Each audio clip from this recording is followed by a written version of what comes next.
Chers auditeurs, bonjour. Je suis ravie de vous retrouver sur les ondes de GRF Web Radio, la voix des sans-voix. Dans le cadre du projet de loi Covid-19 Bill, présenté et débattu ces jours-ci à l'Assemblée nationale, la Global Rainbow Foundation tenait à remercier et féliciter deux députés, les honorables Stéphanie Anctil et Ariane Navarre-Marie, pour leur vibrant plaidoyer en faveur des personnes vulnérables. Nous espérons sincèrement que les autorités concernées prendront en considération leurs propositions et recommandations et réviseront ce projet de loi avant qu'il ne soit voté. Écoutons dès à présent des extraits du discours des deux députés au Parlement. Tout d'abord, Madame Stéphanie Anctil. Monsieur le Président, ce projet de loi d'urgence sanitaire, voire même économique et sociale, pour faire face au Covid-19, passe mal et suscite beaucoup d'agitation dans l'opinion publique. J'interviens ce soir pour parler des oubliés de ce projet de loi. Je parle des femmes, des enfants, des seniors et des personnes en situation d'handicap de notre République parmi tant d'autres. Un segment majoritaire de la population qui a été vivement souligné par les Nations Unies comme étant extrêmement vulnérable déjà dans le cours normal des choses, mais encore plus avec la pandémie qui nous afflige. Monsieur le Président, je suis très inquiète et je trouve inadmissible qu'aucune disposition exceptionnelle n'ait été mentionnée dans ce projet de loi pour protéger les plus vulnérables de notre société. Gouvernement responsable, vous dites, comment peut-on oser sacrifier les plus vulnérables? Je parle d'abord des femmes. C'est à la suite de nos questions parlementaires, je dis nos questions, c'est-à-dire les questions de ma collègue, l'honorable Madame Navarre-Marie et moi-même, de la séance du mardi 5 mai, que le vendredi suivant, la ministre de l'Égalité du genre, Développement de l'enfant et du bien-être de la famille dévoile enfin que la violence domestique a flambé dans notre pays en plein confinement, sachant pertinemment bien que d'autres cas n'ont pas été rapportés. Impensable que dans les moments les plus difficiles, le gouvernement ne montre aucune solidarité envers les victimes de violences conjugales, envers les enfants maltraités qui se font tabasser chez eux. Monsieur le Président, suite à la mise en garde du secrétaire général de l'ONU, Monsieur Antonio Guterres, pour prévenir du danger du confinement a entraîné l'augmentation de la violence conjugale dans les foyers à travers le monde, plusieurs gouvernements se sont pleinement mobilisés en prenant des mesures d'urgence pour protéger les femmes et enfants victimes ou potentiellement victimes de violences domestiques dans leurs pays respectifs. Je souhaiterais faire quelques propositions et inviter le gouvernement à procéder à de nouvelles dérogations en s'inspirant du modèle français et espagnol afin de mettre en place d'abord d'autres dispositifs d'alerte pour protéger les victimes de violences domestiques. Par exemple, la possibilité de donner l'alerte dans les pharmacies ou à un comptoir d'écoute à côté des supermarchés restés ouverts. Le gouvernement pourrait aussi envisager de trouver un local dans lequel les conjoints violents seraient contraints temporairement d'y rester sur décision de la Cour. Dans ces cas précis, il faut que le lockdown soit appliqué dans le sens large du terme. Il est urgent de faire des campagnes de sensibilisation pour prévenir, avertir et sensibiliser les victimes de violences domestiques du danger auquel elles seraient exposées pendant et après le confinement. De permettre aussi, autre proposition, aux officiers de police, par exemple un ACP, d'intervenir rapidement s'ils suspectent des cas de violence domestique dans des foyers sans passer par le protocole actuel. Selon mes informations, certaines cours de justice n'ont pas entertain les IPO, les Interim Protection Order, et il faut y remédier rapidement. En ce qui concerne les seniors et les personnes en situation de handicap, la période de confinement est venue compliquer les choses pour la santé de nos seniors, de nos enfants et adultes en situation de handicap. Ces personnes se sont vues refuser l'accès aux soins médicaux. Monsieur le Président, les personnes en situation de handicap sont dans l'incapacité de patienter autant de temps afin de bénéficier de leur traitement. Et ce, peu importe la nature et la gravité de leur handicap physique, mental ou psychologique. À mon avis, une dérogation s'impose pour leur permettre de poursuivre leur physio ou autre traitement sur une base régulière à leur domicile ou dans les centres spécialisés.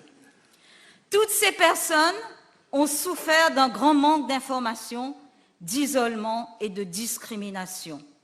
Je voudrais ici saluer la décision du ministre de la Santé, l'honorable Jagat Pal, d'avoir assoupli les règles de confinement et d'autoriser les enfants autistes de sortir de chez eux pendant 1 heure à la suite de la demande de mon collègue du parti, l'honorable Fabrice David.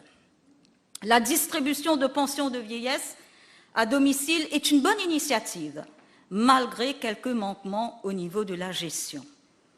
Monsieur le Président, je regrette très sincèrement que nous sommes toujours en attente du Disabilities Bill, alors que Maurice était partie prenante dans les préparatifs de la Convention sur les personnes en situation de handicap. Une ébauche soumise en 2013 traîne toujours dans les tiroirs du ministère de la Sécurité sociale.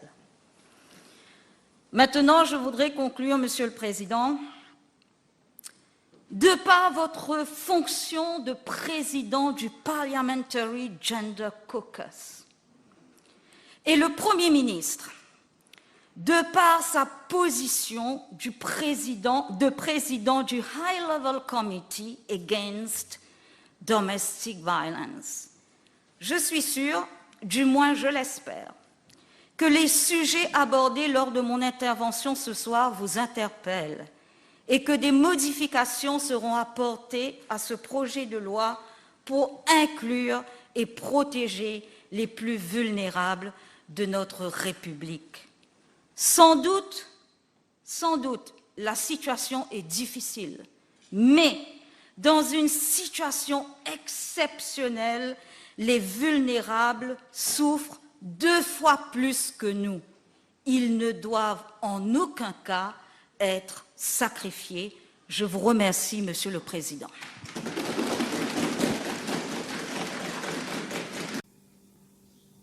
Enfin, le discours de Madame Ariane Navarre-Marie.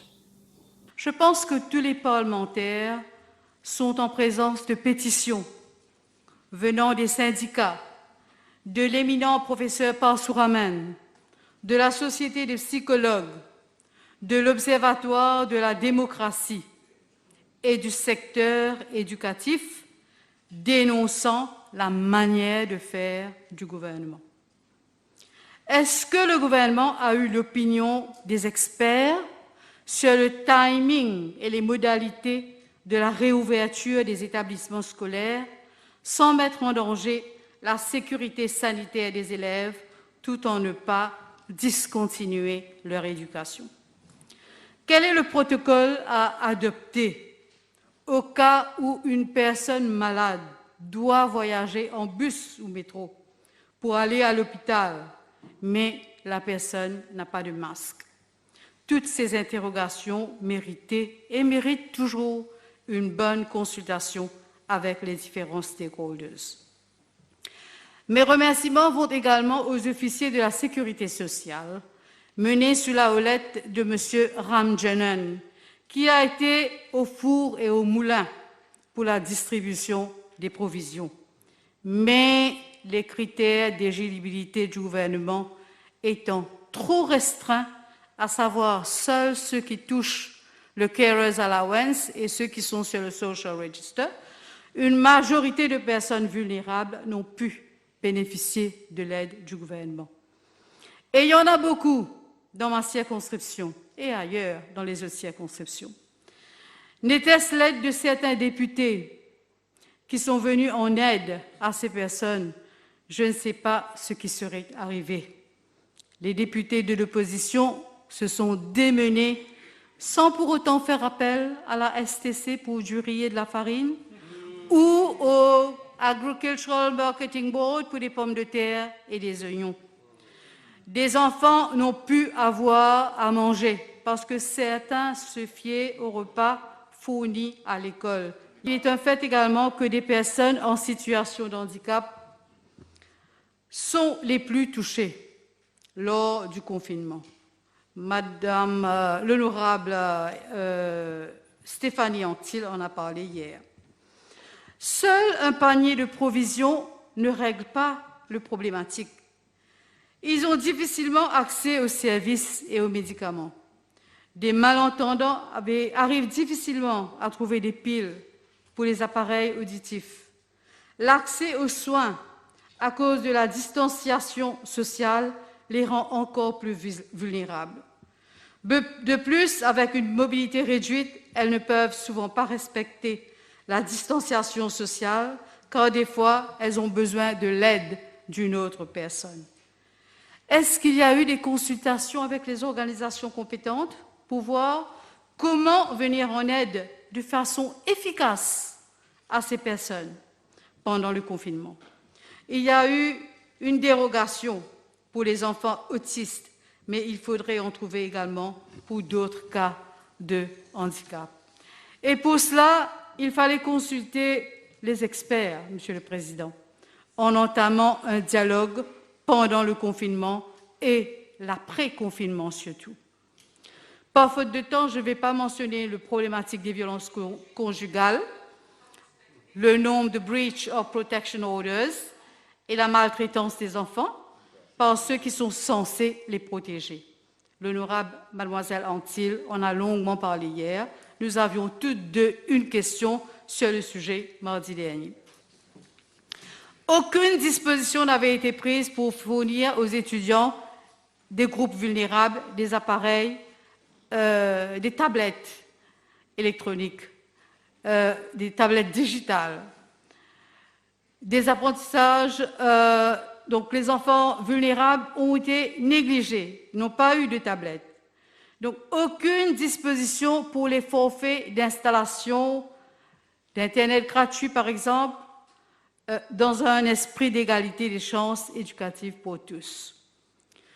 Monsieur le Président, des étudiants vivant dans certaines poches de pauvreté n'ont pas été en mesure de suivre les programmes éducatifs diffusés, soit n'ayant pas de tablette digitale, soit que des parents ne sont pas computer literate ou ne comprennent pas l'anglais et ne pouvaient donc pas suivre les instructions comme le downloading, le Zoom, etc.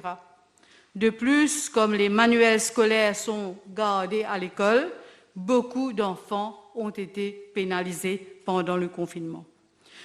Selon l'UNESCO, la situation de confinement creuse davantage les inégalités et il y a danger de déscolarisation qui guette principalement les pauvres et ceux qui ont déjà des difficultés d'apprentissage. L'UNESCO aurait organisé une visioconférence face à l'urgence du coronavirus, exprimant la crainte qu'un sur 5 élèves soit déscolarisé. Merci à tous pour votre attention. C'était Amina avec vous sur GRF Web Radio. Retrouvez nos programmes tous les jours dès 15h. Belle fin de journée à tous et bon week-end. Voilà, chers auditeurs, nous arrivons à la fin de l'émission aujourd'hui. Et c'était un plaisir pour accompagner vous. J'espère que vous avez apprécié ce programme-là. Et je me retrouve vous lundi pour un nouveau programme à 3h avec les autres intervenants. Reste à l'écoute, reste la case. Merci et au revoir.